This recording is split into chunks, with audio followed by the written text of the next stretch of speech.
And we're back with another video, of course, for my professor, Edgar. Shout out, Edgar. Thank you for that amazing feedback review on my last video. Appreciate that. All love. So, in this video, I will be discussing strawberry and chocolate, or fresa y chocolate. I think that's how you pronounce it. I'm not too sure. Anyhow, so in this video, I will be choosing a character from this movie and just basically talking a little bit about them, pros, cons, how I identify with them, so on. So, from this movie, I'm going to choose David. I'm going to choose David. Why? Because I like it. I'm just playing. David is interesting because he lives in the periphery, right? He goes along with the rules. He plays by the books. Kind of keeps a low profile. Has his dating, love life, whatever, just normal student things. However, when he meets Diego, his perception changes, because of Diego's, political beliefs, as well as, sexual orientation and so on. So at first, he's kind of, taken back by it, because I guess maybe it wasn't normal to him, or maybe it never happened to him like that.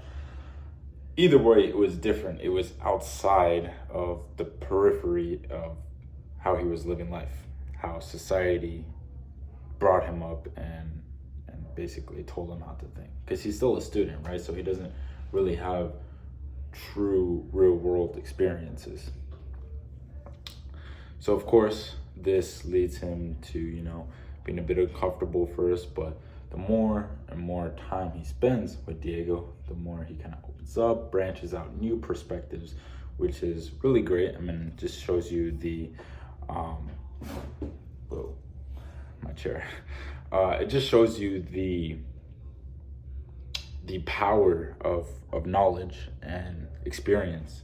The more you know, the more perspectives you have, the more experiences you have, the more you're able to really identify with something, whether it's a belief or perspective or characteristic trait.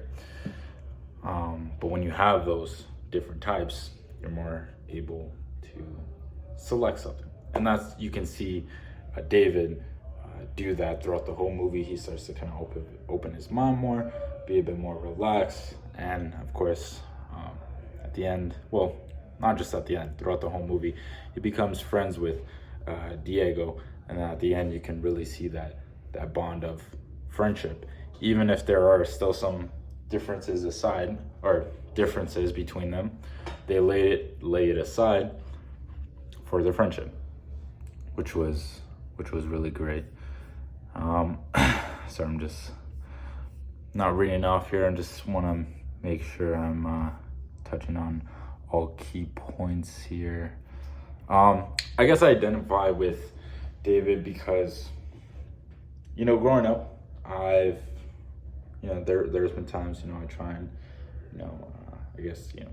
put on a certain role or fit in with a certain crowd. And the more I grew up, the more experiences I've had, I realized, some environments were not for me. Certain things I grew up with, I outgrew, realized it's not me, who I am, who I identify. So I can definitely, relate to David. Maybe not exactly the way he did it or how he came across with Diego, but more so just like different things, just differences. It doesn't have to be sexual orientation. It could be, political beliefs, religious beliefs, or just, how one's character, their behavior, how they act, what principles do they have.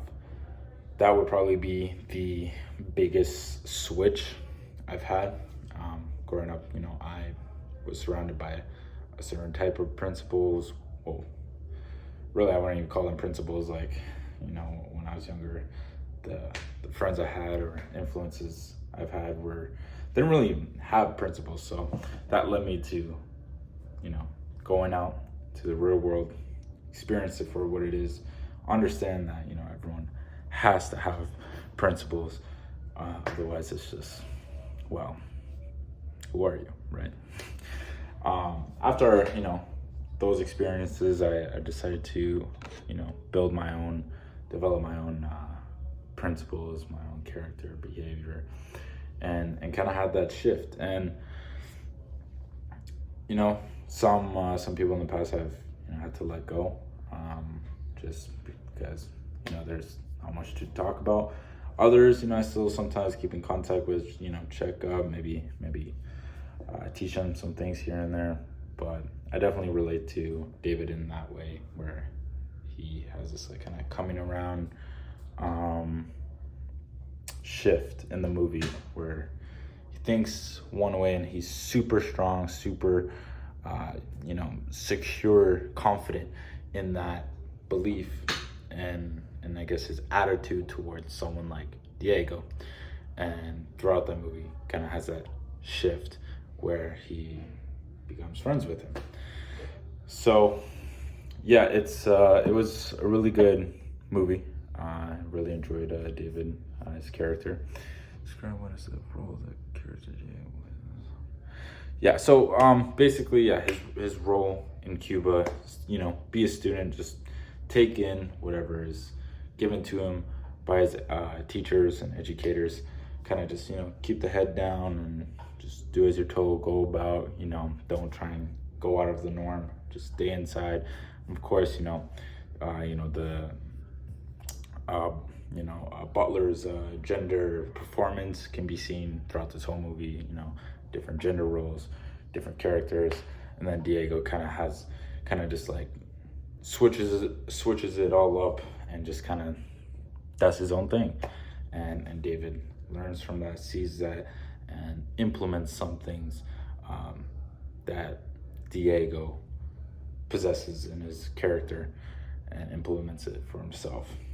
So I think that that is everything. The hegemony. Okay, you know what? I'm gonna edit that out. Actually, I don't even think I can. But you know what? It is what it is. The hegemony thing. Oh, hegemony. That's what it was. The hegemony is the periphery I was referring to. It just came to mind right now. David was in that hegemony of, what is set up, referring to like popular culture and things that clash between the conflict between the elites and the surrounding. Now, David, although he is in the hegemony, I'd say Diego,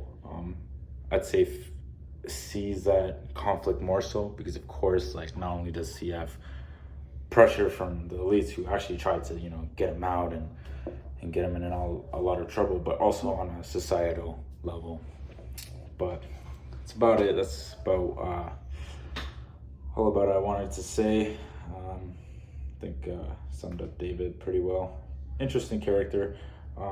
Definitely can relate on some aspects, on a, I guess, generalized view. Maybe nothing really specific, but hey, that's okay. To each their own. But so for this video, Edgar, if you made it to the end, appreciate it. And I guess I'll see you in the next one, if there is a next one. If not, then it's been a pleasure. Peace.